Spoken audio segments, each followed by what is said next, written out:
Do you know what time it is? It's supernatural story time. And if you're easily scared, and even if you're not, there's only one thing left to do. Just turn off the lights, because these are stories that you listen to only in the dark. Other Spooky Stories, Volume 1, Story 1. I'm a cop in a small town. There's an old military base, very small and mostly closed down, that we patrol. There are lots of good stories from there, but here are a couple of short ones. One night I was driving my cruiser past one of the old barracks, and I saw a light moving around inside. The building is not in use. I found an open door and quietly went in after calling into dispatch. I heard a beeping noise from a room, and when I went in I found an old rucksack with a cell phone sitting on top of it. The beeping was a text message coming in. I searched the room and the hallway and peeked in a few rooms, plus the stairwell. Nothing. I went back to the room that I had just left less than a minute ago, and the rucksack and the phone were gone. I searched the whole area and never found anyone. Another time, I went into one of the old barracks because I had found an open door. I called it in and went inside. There was no power or heat, and it was about 1 a.m. in the winter time. I was quietly walking around enjoying the exercise when I heard a door close on the floor above me. I creeped over to the stairwell and opened the door, then heard someone running up the stairs to the third floor. I ran after them and must have been right behind them because the stairwell door was swinging shut as I got to the landing. I searched the entire floor and found nobody, but some of the doors were locked. I almost called for K9 because I really wanted to find this mysterious squatter, but didn't want to bother another department at that hour of the night for what was probably just a homeless guy. I should mention that I walked around the entire building, and the only tracks in the snow were mine. Story number 2. I got a phone call a few weeks ago from a guy in my prayer group asking me to come over to the house of a woman who lives alone and had a bizarre experience. This is what she told us, and she gave us our permission to retell it. She'd had a night of strange insomnia. She couldn't fall asleep, but she kept waking up every few minutes when she did. Otherwise, she's not prone to insomnia. She got up in the morning with a crushing headache covering the left side of her head. She tried massage, and when that didn't help, 300 milligrams of naproxen sodium, but to no avail. She didn't go into work and was moving around her home with her head held way over to the right because being upright seemed to make the pain worse. She made it to about 2 p.m., then went to lay down, hoping to nap since she was very tired due to little sleep the night before. She tried to read and fell asleep on her back under the covers.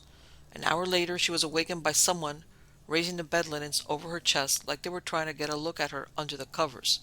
Her bedroom door wasn't closed, but the house doors were locked and bolted from the night before, and the only person with keys to her house was her sister, who obviously wouldn't awaken her like that. She started punching and yelling before her eyes were all the way open.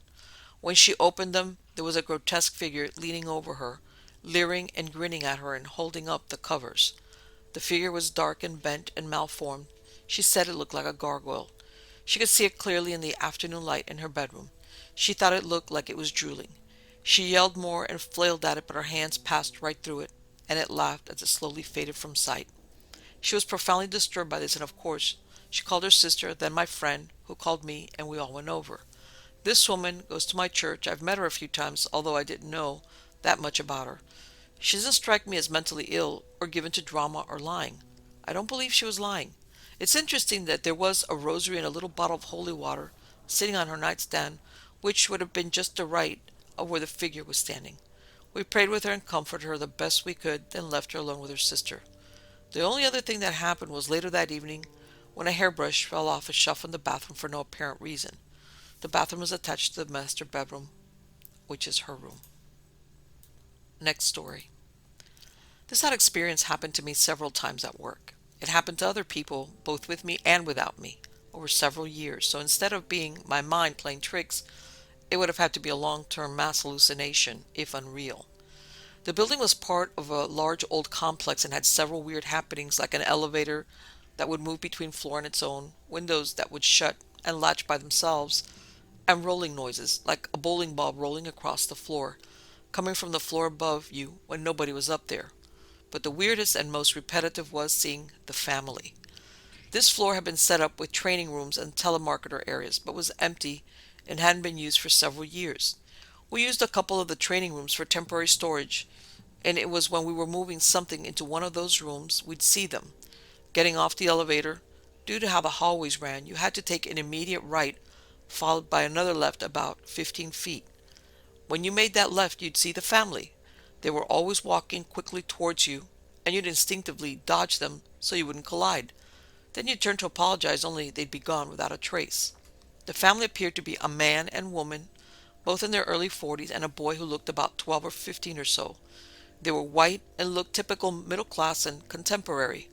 I don't know what they were doing there. There weren't any stories about people dying in or around this building, and it was rare that families, particularly kids, would have been inside this building. They seemed to be in a hurry trying to get somewhere. Maybe they were lost. We'd see the family fairly often, always at the same place, but usually at the same time of day. Since then, the company sold the building and has been converted into apartments. I wonder if it still has any weirdness going on. Maybe not, since there haven't been any news stories. Next story. Let me start off by saying I'm currently a little over 30 years old. I've never been a big believer in ghosts or things that go bump in the night, but I've had a few occasions over the years that sure have opened up my eyes to the unexpected and the afterlife. Now, this is my first story, and it's 100% true and my own personal experience. I was somewhere between the age of 5 and 8 when this occurred. I went with my grandmother for a day out shopping, etc. Had a good time. Grandma bought me a snow cone while we were out. A normal day out with Grandma. Anyway, someone she knew had apparently passed away, as on our way back to her home from shopping she decided to pull into the graveyard just down the road from her. We walked around a bit looking for her parent friend's grave. Anyway, as I'm walking, I look over to a fresh grave. It still had the mound of red clay and fresh sod over the grave. Had to have been a funeral only a day or two before. I walked over to it to see the flower arrangements with this little boy's picture on it. I looked down and I saw someone, I'm guessing a family member, had left what was the young boy's favorite toy cars near his headstone. Me, not thinking, as I was just a little boy, leaned down and picked up one of the toy cars. If I remember correctly, it was the General Lee Dodge Charger Hot Wheels size car. My grandmother looked back at me and said that that's not respectful and to put the toy car back down. So I did. Anyway, she finally found a friend's grave. We visited it for a bit and finally headed back to her home. Fast forward to that evening when I'm back home with my parents and in my room. My room was on the back side of the house with only one window and a street light in the backyard. I had a bunk bed and the window was directly behind it, and I had multicolored dinosaur curtains hanging in the front of the windows. When I say multicolored, I mean like the T-Rex was red, the Triceratops blue, etc. Anyway, I'm finally laying in bed, ready to sleep, still thinking about the boy's grave and what might have happened and that toy car, etc. So finally slept, and for some unknown reason, I'm awakened from my sleep. No dreams, no noises, no reason at all. I'm just suddenly awake. Looked over to my wall across from my bed and I see a silhouette of a boy on my wall. I started screaming and my mother came running into the room. She got a big scare as she saw the silhouette on my wall too. It was like it was someone was standing outside in the backyard near the street light, and their silhouette reflected on my wall through my curtains. So my mom, who's now freaking out as well, rushed over to my window, pulled the curtains apart, expecting to see someone outside, but to her surprise, no one was there. She closed the curtains back and the silhouette of a boy or person was no longer there. It was literally there just moments before. My mother and I still bring up this story every once in a while to this day.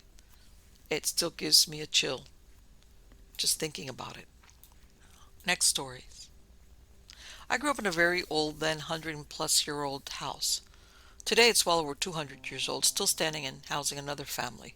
This house was passed down in my family for 6 generations. In between my grandparents and my parents living in the house, another family lived there for 2 months. They complained of hearing a baby crying in the walls. My family never heard that, at least during any of our discussions. No one admitted to it. All of my family members experienced various things, from a specific door that wouldn't stay shut, footfalls when no one was there, random TV channel changes, having every hair stand up because you know you're not alone, or rapid drops in temperature. There were a few things that stand out though. When I was about 8, my mom used to read with me before going to bed. We were reading the Laura Ingalls Wilder series. I think we were on one of the last books. I had just finished reading and my mom was reading for a bit. A young woman, probably in her early 20s, appeared in my room. She was walking through my room, on course to walk right by my bed. She was wearing a white nightgown. It was late 1800 style with a big ruffle at the bottom and eyelets at the top tied with a ribbon. She had dark, long, wavy hair and brown eyes. I watched her as she walked. I must have gasped because my mom looked up and instinctually put her arm in front of me. The woman just looked at us as she continued in her course, exiting through the wall just past my bed. When I was a little older, I was already a teenager, had a few more experiences with her. I actually had some dreams about her. I think she instigated them because I'd wake in a fright and she'd be standing at the foot of my bed. Through the dreams, I figured out the baby was hers. I wasn't sure if it was also her father's, but I think she died during childbirth. Her father was our other resident. When I was about 10, I was sitting in front of the TV watching cartoons.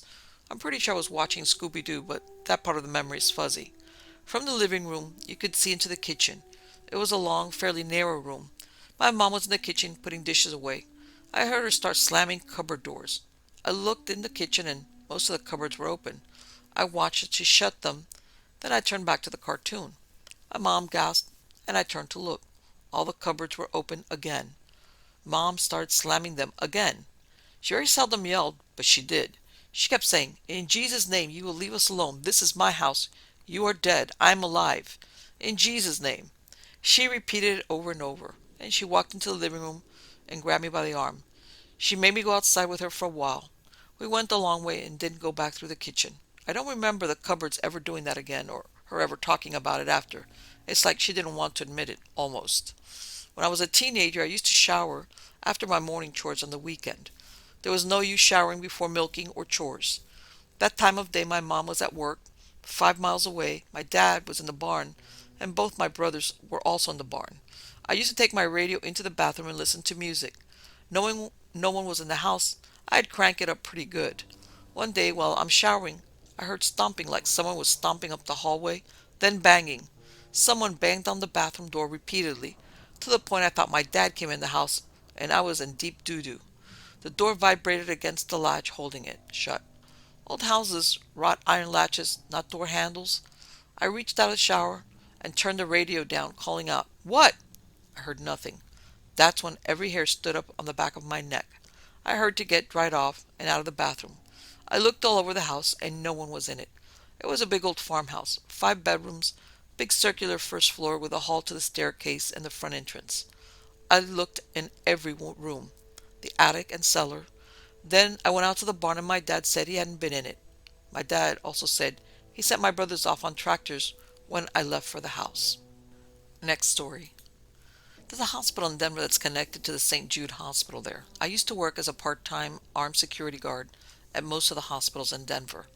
One night, I had to check doors to make sure they were locked. There's a building right on the edge of a circular driveway where people drop off their friends and spouses for work. I had to check every floor in that building, so I took the elevator to the top floor and worked my way down. When I got to the 5th floor, it felt like the temperature dropped at least 15 degrees, and the hair on the back of my neck stood straight out. I turned around and no one was there. Sure as hell felt like it. The whole time I was on that floor, I felt a presence watching me. Went on down to the 4th floor and everything was back to normal. The next time I went to that hospital, I was working in a different wing, and there was a hallway with old medical instruments in glass cases. I loved to look at the old things the doctors used to use, and I was walking along the cases. Something just above my head caught my interest. It was a placard on a column that said, "The Ghost of Tamman Hall." Apparently, when the nurses were nuns way back when, they went looking for one nurse that didn't show up for her shift. When they entered her room, they found her uniform laid out on her bed. Never found her.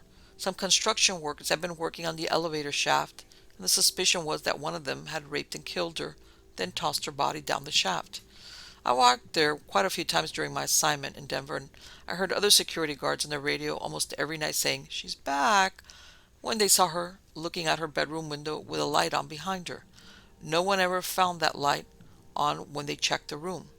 My mother passed away about 5 years ago, and I traveled with my work to Ireland, Shamia Air Force Base, and to the Aleutian chain, and even to Las Vegas and Phoenix. I always get woken up in the night by her calling my name like if she's right there. Check with your parents or siblings. Most people won't admit to experiences like it, but it might be hereditary. Before my mother died, I had a dream I was in a hospital that I'd never seen before, and there was a staircase that went upwards along the wall. I dreamt I walked up the staircase about halfway and went into a room. I could see my sister sitting on the edge of the bed and her husband, an ordained minister, standing next to her. This was about 4 a.m., and I called my father's cell phone. He answered, and I said, "Well, I guess that tells me who's in the bed. Tell my sister to get off the end of it and let Mom sleep." My brother-in-law said, "No way, that can't be real. You called him earlier." My father showed him his cell phone, and there weren't any calls in the last week to me. I've had many things like this happen. My wife knows that if we're going into a building and I turn and walk back out, it's because I felt something. Went to a yard sale once and smelled the ghost. Asked if this was an estate sale, and the owner said, "Yes, how did you know?" I asked her if she was looking for something he left behind, and she said she was looking for some watches he was working on. I went into a room where there was a homemade bench, reached under the bench and pulled out a hidden drawer full of watches. She was blown away. Then the ghost attached himself to my wife, and when we got back in my truck, she could smell him. We smelled him for about 2 weeks, and he finally left. Then my father had these abilities as well, and he was in Florida. I was in Washington, and I didn't get home to see him that often, but he wanted to test my abilities. He said, "I'm sitting in my chair and looking at something on my table. Most people throw it away." I told him it was red, about 3 inches tall, and he said, "No, it's not." He gave me a couple of more clues, and then it hit me. I told him it was a plastic McDonald's cup, and he said, "That's pretty good." I told him to move the cup. He did. I told him there's a 12-gauge shotgun shell there, and he said, "Yes, there is."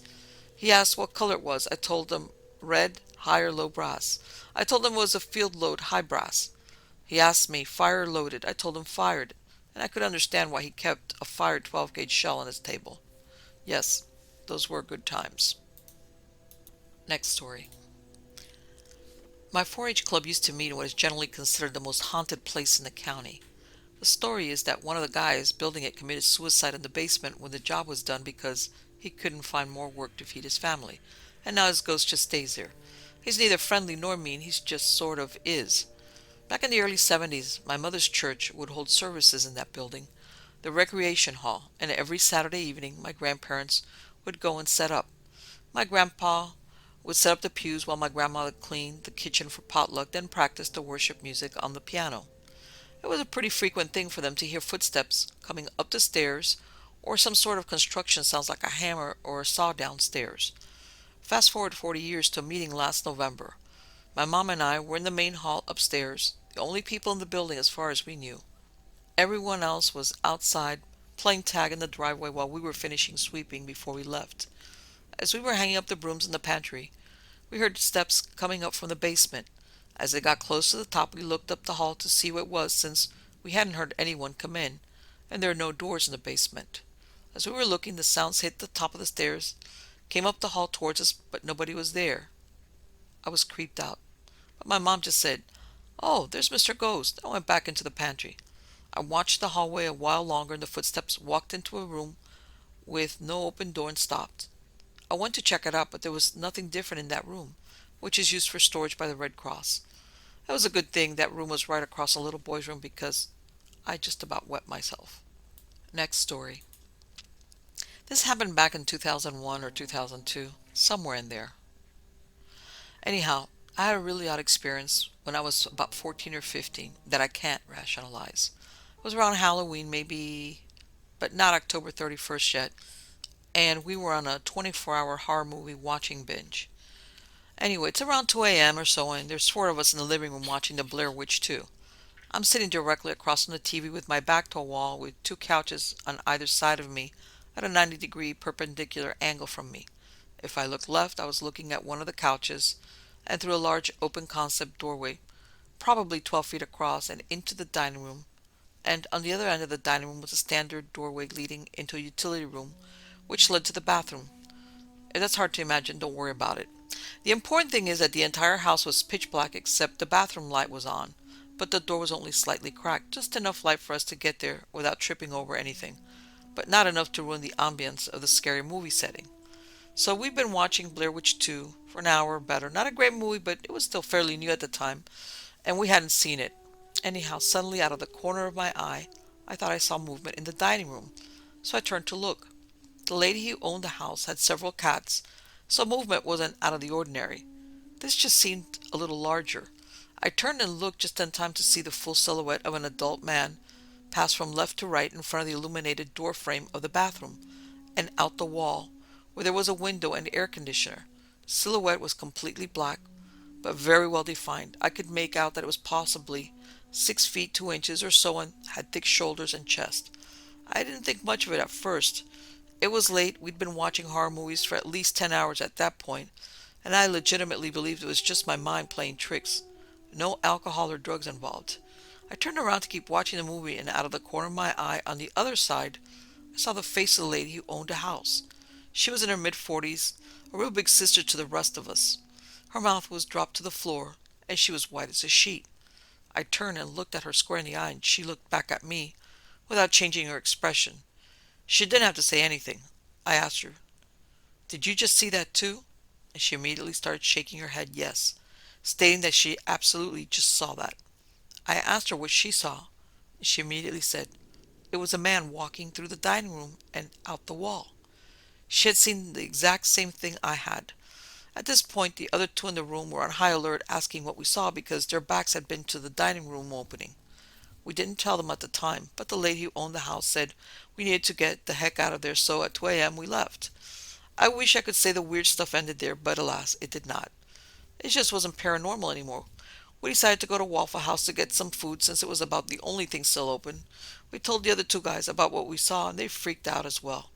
When we got to the Waffle House, we ate, watched a man and a woman make out in highly inappropriate ways in the booth next to ours, and then observed someone get shot in the parking lot of the Waffle House. Mama was right. Nothing good happens after midnight. Next story. I used to work at a radio station, worked there for about a decade. I had two different people, both of whom were working the overnight shifts at the end of their experience. Neither ever met each other, described to me seeing a ghost of a coal miner. The description were 90% similar, standing in the exact same spot in the building. One described him as wearing gray overalls, a flannel shirt, hat with a carbide light, smoking a cigarette. He said that all around it was a mist, like looking at it through a fog. The second person described it as wearing white overalls, a flannel shirt, hat with a carbide light, a beard, big and scary looking. I would add that the land those radio stations sits on is over an old coal mine. I don't know if either one of those people knew that. I never saw anything in the time I worked there. But weird things would happen in the building. Reel-to-reel machines would start on their own. Cart machines would start on their own, things like that. The second person I was referring to above me told a story that happened one night. She started a CD with 5 cuts on it, left the room to get a cup of coffee, came back to the control room, hadn't been gone only but a few minutes. The CD had gone through its entire length, which was close to an hour's duration, and is now cut on 7, which should not exist on that CD. Try as she might, she could never get that CD to get cut out at 7 again. Try as he might, our engineer could not get it to cut at 7 either. Things like that occurred to the point that our engineer coined the phrase, "You must have imagined it," because some of the things we would describe to him that happened weren't possible. Next story. Back in the winter of 2001, my youngest son and I were on our way from Boise, Idaho to Medford, Oregon. We had taken a car trailer to his old place in Boise in order to haul his non-running Jeep to his new place in Medford. We hit an area of heavy snow in the southern Cascades around 2 a.m. It took 45 minutes or so to get down the mountain. We had, of course, been drinking coffee to stay alert. About 25 miles west of the pass, it became obvious that the last few quarts of coffee had to be drained. We stopped at a wide spot in the road near a summer tourist haunt, deserted in winter. There was a gas station, an ice cream joint on the west side of the road, closed this time of year, and no town or settlement within 30 miles. This is tall timber country and unsettled. Across the road is a small parking area for the ice cream joint, so it was paved and about 200 feet wide and 80 feet deep. I pulled in. As I stepped out with a 45 on my hip, it occurred to me in a flash that grabbing the 590 Mossy would be good. As we walked to the far end of the area to be well off the road, the hair on my arms and back of my neck stood on end. The area directly to our front was open with a depth of 50 yards and a width of 100 yards. The night was clear and cold, 8 to 10 inches of snow on the ground, and with the moon almost full, so we could see quite well. While standing and taking a leak with my son about 15 feet to my right, I saw, as if springing from the earth in front of us across the open area, 10 or 12 creatures moving rapidly back and forth in a sort of thatch weave pattern. These things, not human men, were close to 7 feet tall, thin, bipedal, with long arms, medium-length gray fur, and damn fast on their feet. I brought the shotgun up and slid the safety off as my son was drawing his .45. I don't know if I can adequately explain the overwhelming feeling of menace, but here goes. I've been operating on pure instinct since I'd stepped from the pickup. The rotten feeling hit me a split second before the things arrived. The feeling, instinct, was that we were prey and subject to a very bad death, and to be slaughtered and eaten. Not a logical process, gut feeling, and massively overwhelming. As they were moving about in front of us, more appeared and mixed amongst them, all the while running about fast in front of us. Son and I were backing towards the truck. I would not present my back to them, and some of them peeled off right and left in an encirclement movement. They were rolling in fast from the sides now. I could smell and feel their presence. We got back to the truck, loaded on adrenaline and ready to kill, as we both knew we were in grave danger. We piled into the truck, locked the doors. I had kept keys out and ready as my butt neared the seat. I had the engine lit and transmission and gear and gas pedal mashed in one moment. Adrenaline is a great stuff. As we fled, yes, fled. Something very close by let out an undulating scream of rage and pain. I believe one or more of the group had gotten really close to us in their pursuit, and I ran over the foot of one of them. Yeah, they were that close. We rolled down to the highway, and I told my son to watch the bed of the pickup as well as the trailer. He had already was indexed to the rear with a shotgun. We hauled ass for at least 20 miles before the feeling of grave danger started to abate. The feeling that nailed both of us, as we discussed soon afterwards, was one of being prey and soon to be slaughtered and eaten. I'm not easily led, and neither believe or disbelieve all the Bigfoot, ghost, and werewolf stuff. In fact, I'm skeptical. My son was speaking with a coworker about 6 months later, who had grown up in Prospect, Oregon, about 30 miles south of Union Creek, where the incident took place. He asked Jake if he had ever heard of any strange goings-on in that area. Jake went ashy white and pretty much retold the above story. He said to avoid the place at night. A family friend, a 25-year retired cop not given to flights of fancy, and an excellent observer, had a tale very similar from a year before. I told my wife of this event, of course. She looked at me at the beginning as though I developed a third eyeball in the center of my forehead. That was from shock. She did believe me, but did not wish to hear any details. She said the tale gave her chills. Me too. As I think about it, the hair on the back of my neck and forearms is sticking up. I have not gone back to explore. I would not go without a large group of shotgun and flamethrower-equipped men with me. My son and I are both sane, sober persons, and not taken in by hysteria. We were very, very wide awake as things transpired. We saw and smelled what was there. As a sidebar, neither of us heard footfalls from the creatures. They were silent until I heard one as we were getting the hell out of there. To my knowledge, and I have researched, there is nothing that matches these creatures, unless one considers old legends and folk tales of were creatures. To conclude, I have to fall back on Elmer Keith's famous line, "Hell, I was there." Next story. There's a yarn store in my town that my mom likes to go to. The building was originally a saloon built in 1864 before it became a pharmacy in 1880. Then in 1910 it became a confectionery after the pharmacist, a man named Bernard, died. The cause of death is thought to have been heart failure from whatever drug he was working on at the time. In any case, after the pharmacist died, there have been ghost stories in the building.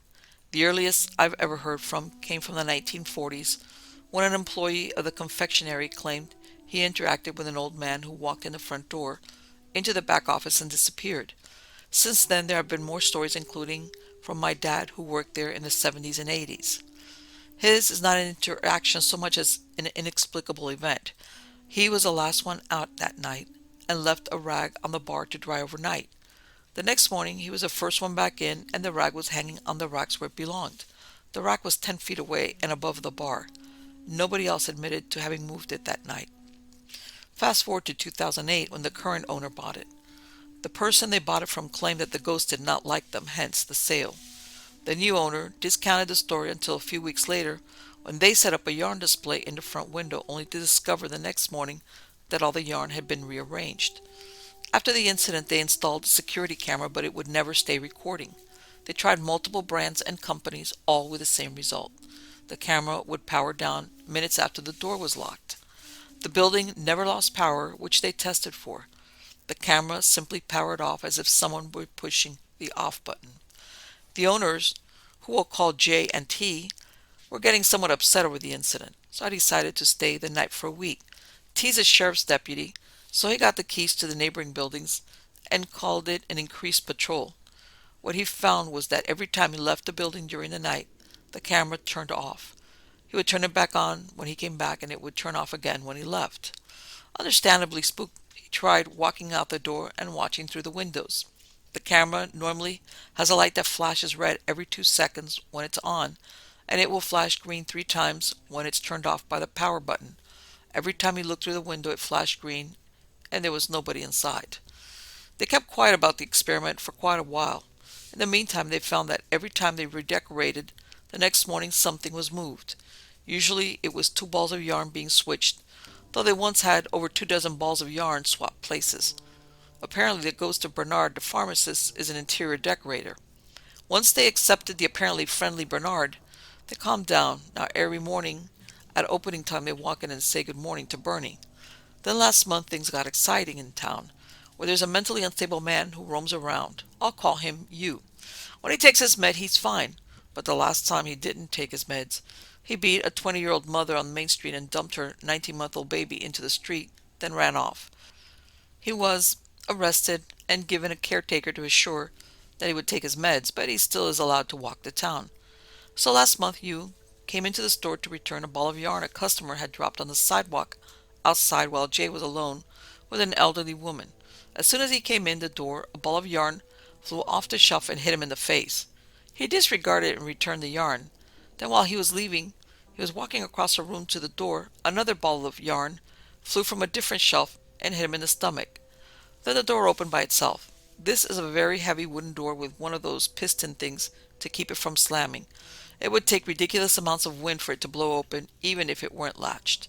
Even strangers that you knew the ghost's name, and as he left it he said, "Piss off, Bernard." Now it gets better. A week later, another fellow comes into the store, working as a delivery contractor for the post office. He got the same treatment as you.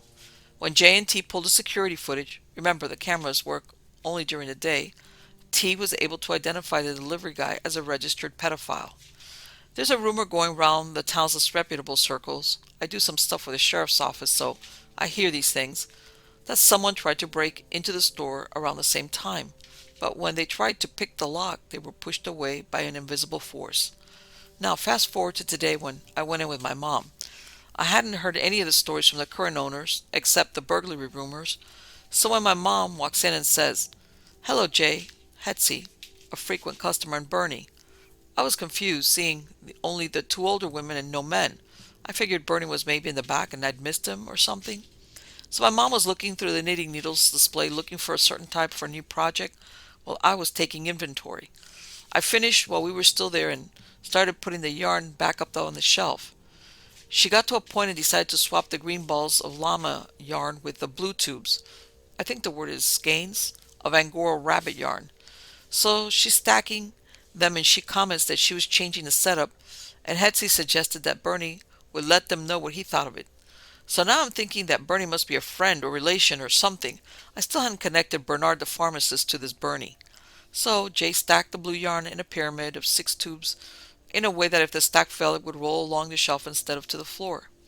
The ladies talked for another 15 minutes while I stood there holding my mom's new needles and a prize basket she'd won, being bored, until for no reason one of the blue tubes of yarn and another ball of yarn across the room both fell to the floor in about the same moment of time it would take to walk that distance.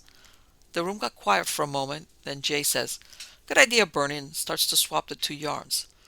It was at this time that I felt compelled to use my big boy words and ask what the hell was going on and who Bernie is. They gave me the above story then, and now I'm both excited and creeped the heck out after having been introduced to Bernie.